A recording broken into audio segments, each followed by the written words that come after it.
What's up, soldiers? Chris here, caribbeanpot.com. Always a pleasure having you guys here in the kitchen with me. What you're looking at there, this is all prepped and ready to go into the oven.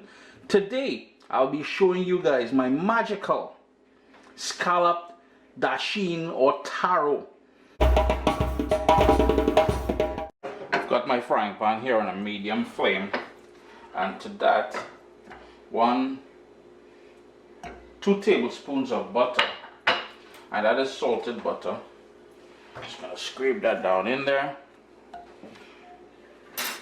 and right away we're gonna go in with a medium onion diced, the bottom part of 2 scallions. We're gonna use the tops later on.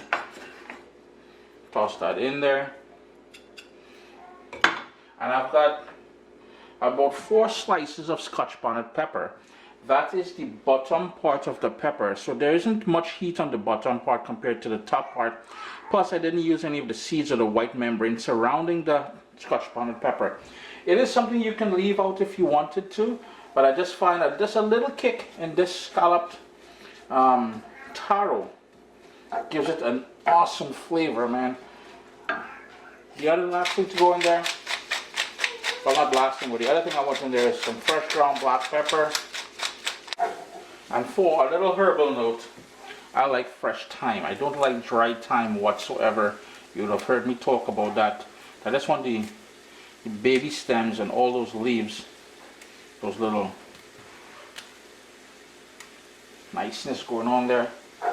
Give that a quick stir. I want to sweat this down. We're not trying to get the onions any color or anything like that. I'm going to go in with a couple cloves of minced garlic in here as well. Clove number 1.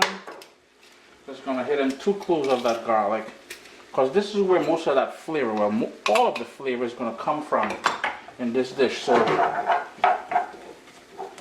give that about 4 or 5 minutes now. So let's shift our attention over to the left now, and I'll show you guys how to deal with the taro.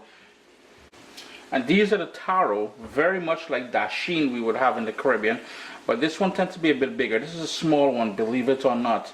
And here I have almost 5 pounds of taro. You'll notice the top. Now when shopping for it, you're looking for something that's solid. Yeah? Anything soft, nah, don't bring that home. Anything that's overly discolored, and when I say discolored, you'll see like this here would probably go blue, almost green. That means it's starting to go bad. So we're going to take the top off, and that's what the taro looks like, very much like Dasheen, same sort of family. We're going to take the bottom off,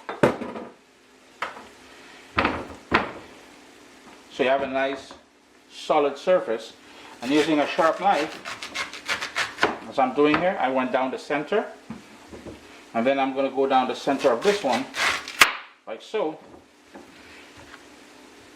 So pretty much we have 4 pieces. Now you would need a paring knife, and you would take a paring knife or a potato peeler, and the thickness of the skin, so it is about 2 or 3 millimeters, and you would just remove that skin like so. Yeah, notice what we did there, right? So I'm just going to toss that to the side there. This is going to go into the rubbish. Now here's the thing, friends. Sometimes, depending on the age of this, if it's freshly harvested, it will have a sort of a sap or a milky sort of sap. What you want to do to avoid your hands becoming itchy from it and being very sticky, coat your hands with some vegetable oil and you'll be golden, or use gloves. Now here's where we're going to go. And if you have a mandolin, you can slice these on a mandolin. I might have a mandolin, but after an experience with that a while ago, I'm kind of avoiding that like I was going to say plague, but we're going through this COVID thing. I ain't trying to make no silly jokes at this point. But really thin. Notice how thin I'm going? That's how thin I'm going. Yeah? So I'm going to prepare this, and then we're going to build it into the oven. And man, it's going to be one of them wicked one-pot dish here. On that low heat, about 4.5, almost 5 minutes. The onions are nice and soft. It's very fragrant from the garlic and that fresh thyme that we put in there. The little bit of scallion in there is working its magic. Boom, we're going to turn that stove off and let that cool down for a bit. It's assembly time now, so I've got a nice cast iron pot here. You can use a baking dish, whatever it is you want to use.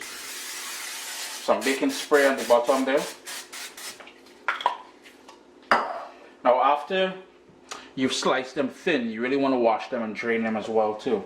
We're going to go in with a layer of that taro, and you're noticing on the far top up there I have some carrots, and this is a great way not only to use up them carrots in your fridge there, but a great way to sneak some carrots into a dish, so you trick your kids into eating it. You know, we gotta trick them sometimes.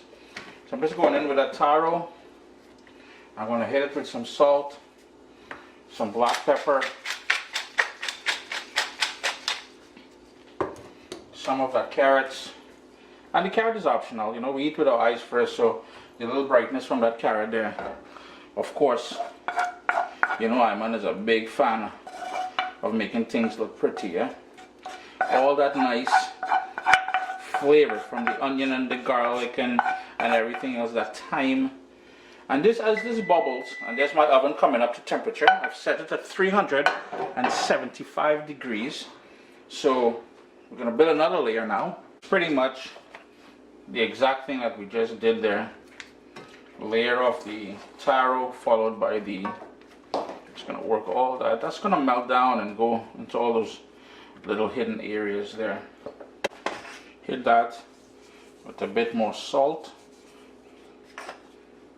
Some more of that fresh ground black pepper.